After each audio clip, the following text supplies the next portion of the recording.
मैं हूं डॉक्टर मनीष कुमार पांडे। आज हम अध्ययन करने जा रहे हैं समास का एक भेद, द्वंद्व समास। तो आइए जानते हैं कि द्वंद्व समास क्या है।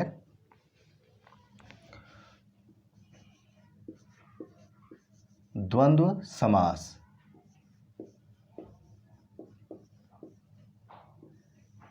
समास का यह एक भेद है।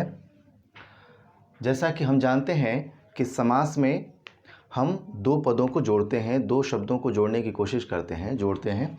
तो उसमें होता यह है कि एक पद और दूसरे पद को जोड़ने के बाद कुछ परिवर्तन आता है।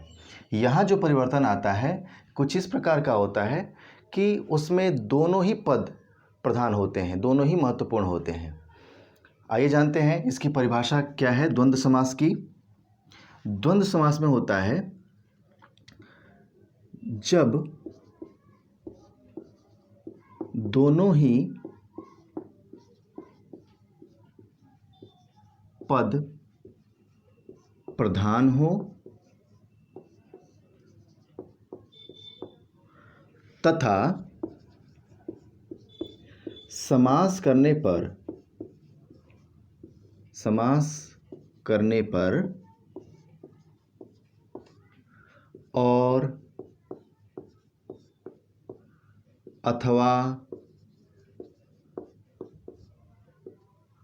अथवा इनका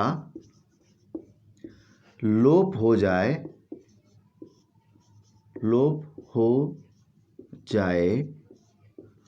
तो वह द्वंद्व समास कहलाता है। वह द्वंद्व समास कहलाता है।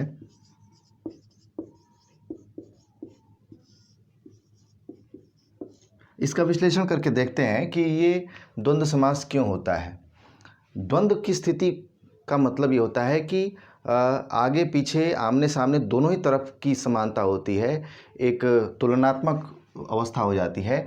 यहाँ पर हम देखेंगे कि पहले पद में और दूसरे वाले पद में दोनों में समानता होती है, दोनों ही महत्वपूर्ण होते हैं, कोई किसी से कम नहीं होता है, दोनों का महत्व वाक्य में समान ही होता है।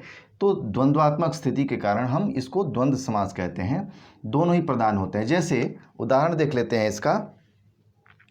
जैसे माता पिता,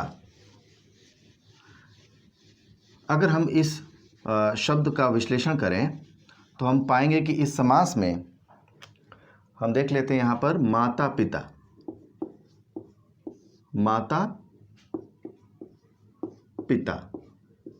तो यहाँ पर जो माता शब्द है और पिता शब्द है ये दोनों ही महत्वपूर्ण है, कोई किसी से महत्वहीन, कोई कम नहीं है, ऐसा इसलिए अब यहाँ पर हम देखते हैं कि माता और पिता दोनों समान क्यों हैं।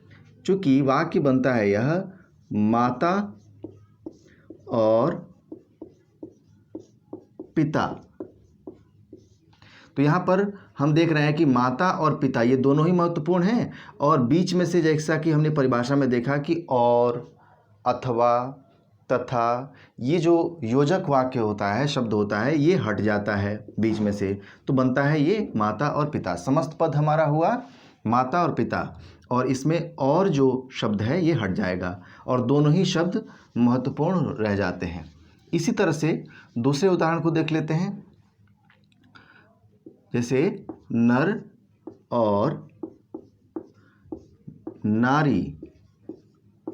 तो नर और नारी, नर नारी ये बन जाता है। यहाँ पर और जो शब्द है, योजक शब्द है, ये हट जाता है और नर नारी हो जाता है। यहाँ पर पहला और दूसरा दोनों ही पद प्रधान होते हैं। इसी प्रकार फल और फूल बन जाएगा फल फूल। या फिर धर्म और अधर्म, धर्मा धर्म,